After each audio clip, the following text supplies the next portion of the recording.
So I read about this and I just wanted to get your side of the story. Joanne says that there's some animosity between the two of you. How did this start? I don't know. To be honest, I didn't know there was really any animosity, but I guess that's what happens when you argue with people via, social media. You know what I mean? Like, I don't really feel there's a beef. I mean, if that's what's going to get her out of bed to come fight me, then okay. How do you have beef with another fighter that like she never did anything to me? Like I don't even know her. Come on now. No, I understand what you're saying. I want to go back a little bit. Since your last fight, you have come out to discuss a lot of the health issues that you had going on. Just overall, just can you discuss how things have improved for you physically and everything since you had your procedure? Yeah, man, thank God I lost that fight because me losing that fight means I get to be a better me because I had no idea what truly I was dealing with. I think that fighters are the biggest liars in the world, because we lie about pain all the time, whether we're in it or whether we feel it. And I think I was lying to myself for many, many years about the things that I was feeling, and I just after this last fight, it was so bad. You guys, the weight cut was absolutely terrible. The first time I actually felt how bad my stomach hurt was in the Valentina, and reference this, Eric Nixick and Gray Maynard were in that room with me when I was literally in pain, just grabbing my belly button and being like, something's wrong with my stomach. And it happened again with Viviani, and in other ways, it was disguising itself as like female issues and like things of that nature. So I was getting so many mixed signals. But it wasn't until that had happened, and then it wasn't until I found myself in the hospital July 7th, is when I finally found out that something was very wrong with me. And, if you can understand where I'm coming from, the first couple of things they tell me is colon cancer, colitis, Crohn's, and colon cancer runs in my family, especially the women. My grandmother, my mom's mom, passed away from lung cancer and colon cancer. So it's definitely something I have to, be worried about. So I'm still dealing with struggling with irritable bowel syndrome, and actually it being a real thing, as well as getting my gallbladder removed, and that finally got removed in um August 15th. I think August 9th is the day that we actually found out, and it was just a month worth of testing, you guys. Like I can't even begin to tell you, like that was right on the time that the one gentleman had passed away from colon cancer, and how fast and things kind of were happening, with me. But I was getting tested, new tests every week, to find out, till we finally figured out specifically it was the gallbladder.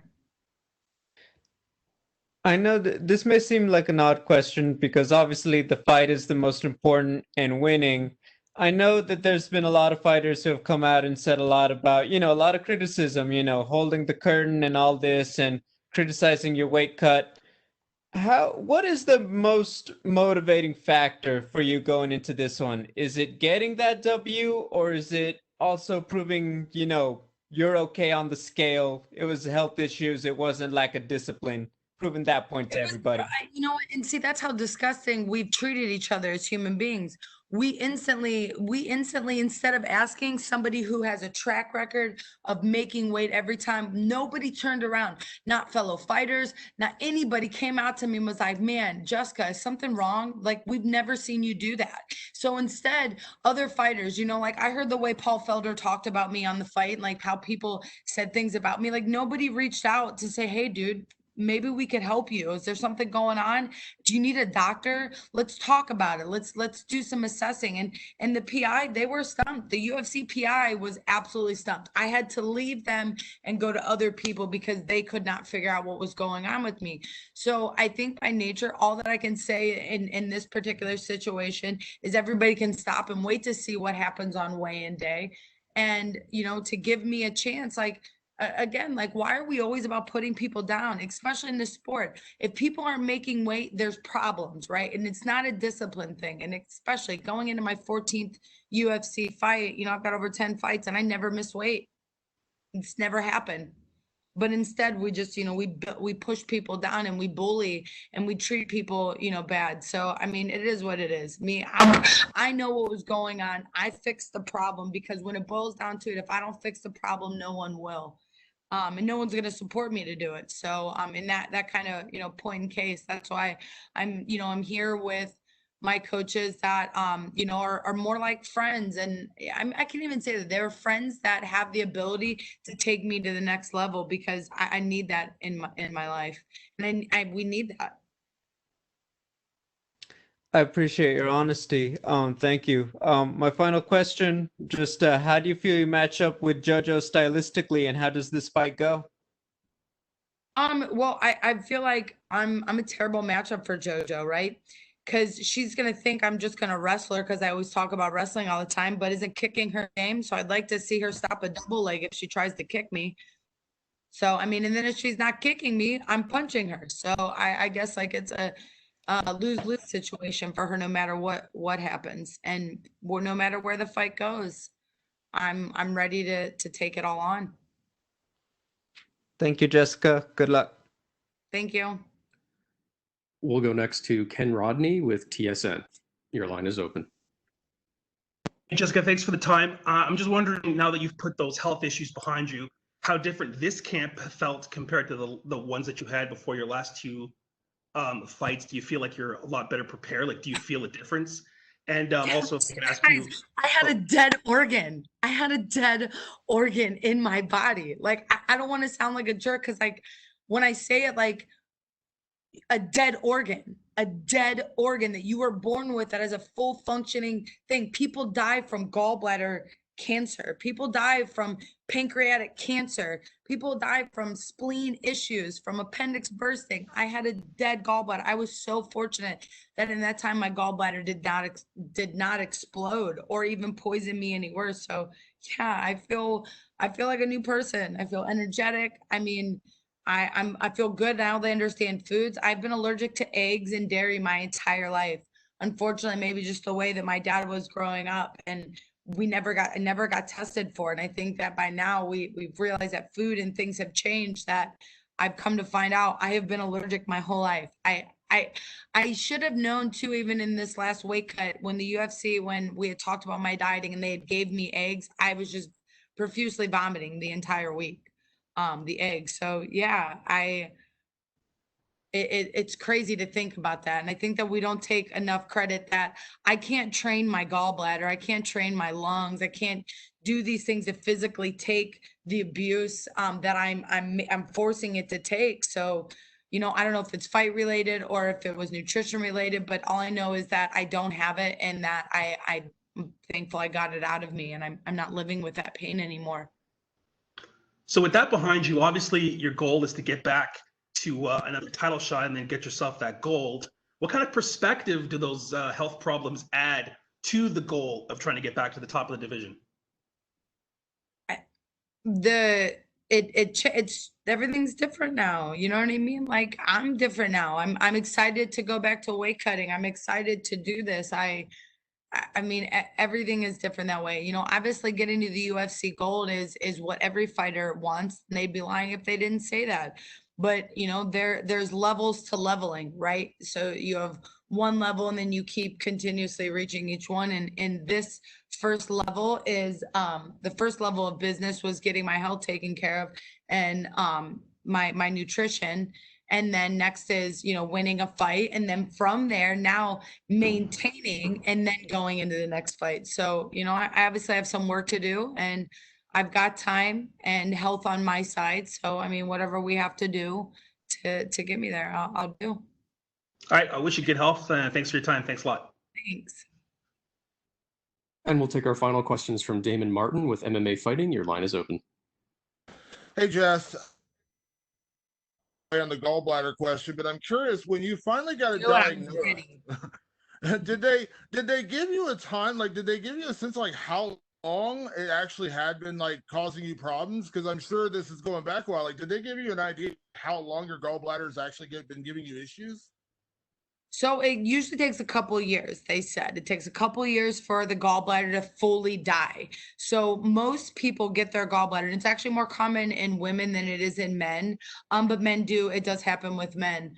But it usually takes a couple of years. But they said that, again, let's put some things in perspective. And this is all things that people can Google if you would really like to know anything about it. This is free information out there for you. And even if you're struggling with food and even digestive things in that regard, mine was dead for a lot longer than they anticipated. But most people, when they start to notice a gallbladder issue, it's removed anywhere from 60% to 75% function.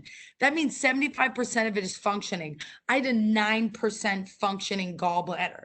9%. 9. That was completely poisoning my body. So that being said, like, I think it got really, really bad over the past year, but I have to question that. Have I ever had a fully functioning gallbladder? Because I've struggled with stomach pains my whole life. Like I've always had stomach pains. It's been a part of my life, my whole life. And this is the first time since August 15th, and since recovery, I think fully, I should say since September, that I'm not dealing with chronic stomach pains all the time. And if I do get a stomach pain, I know what it is. And I know it's from a food, or I had gotten in contact with something. Like even today, like I had rashes all over my neck. Some of the soap over here that I use, I'm allergic to. So, it happens. I have to be very, very careful about everything I do now. With that being said, coming out on the other, you have a health issue like that and you finally get it fixed. I mean, mentality, does it just make you feel better beyond the physical side, just the mental side? Because I know going through those last couple of weight cuts, you're not a person who ever really struggled with making weight or missed weight before. Coming out on the other side of that, can you kind of give me an idea of the mentality now, just being healthy? Oh my God. Like we live, like you guys, we're still trying to survive a pandemic. People are dying all the time. Health is the most important thing that we have in this world. It's the only thing that we really can't control. You know what I mean? But it's the most important thing we have. So knowing that, like, yeah, I got a little bit of a chip on my shoulder. I really saw some really dark times.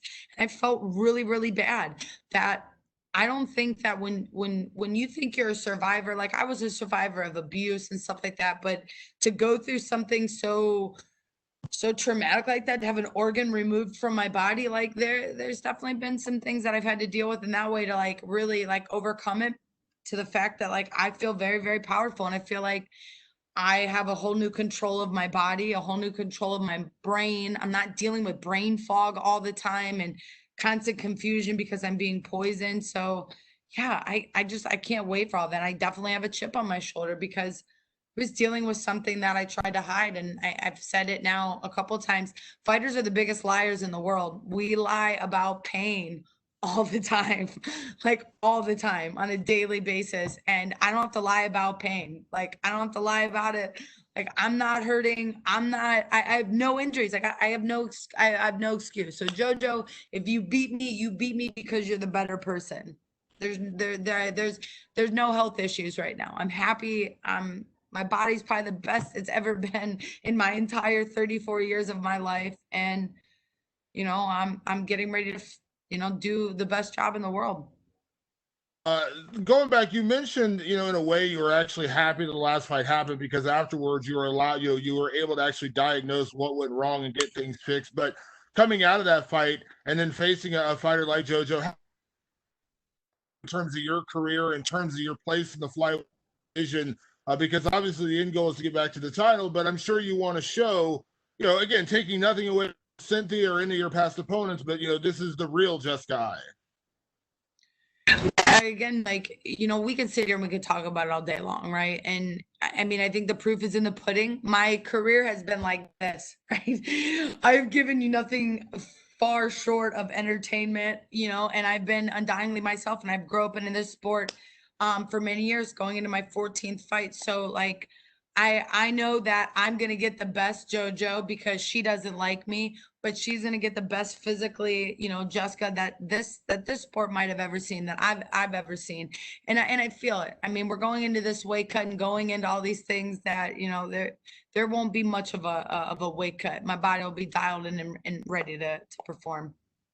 And last one for me, I don't want to get too much into game plan. You mentioned earlier, JoJo probably thinks you're going to wrestle, but there's one area has maybe struggled a little bit in the UFC. It has been her submission game, her submission arsenal in terms of getting caught in a couple of those without giving away game plan. Do you see like there's an opening? Do you feel like there is a big difference in your ground game versus her ground game? Well, yes, because I worked with Mr. Jason Manley and Jake Shields and Rachel Cumming going into this fight. And if you guys all know who Jason Manley and Jake Shields are, and into it, obviously, JoJo lost her last fight by submission. So that always happens to us fighters, right? Like we lose by something, we're like, we got to do it more. Oh my God, I'm not good. I must do it more. So again, it was nice to work with such good people that they were like, hey, you can't get to this level in a fight camp, Jess. You can't stop those certain levels of things. So it was nice to splash a little bit of everything into this camp and just make my overall self better all the way. So got to put a couple more submissions that I never knew that I liked. I got to add a couple more punches in because I worked with a gentleman from the money team. So I can't wait to showcase my paws. And most of all, I'm joined by my little brother in my corner again, and I just love him to death, and I love having him there for me. And when it boils down to it, it's family first and health. So I feel like I got both of them on my side.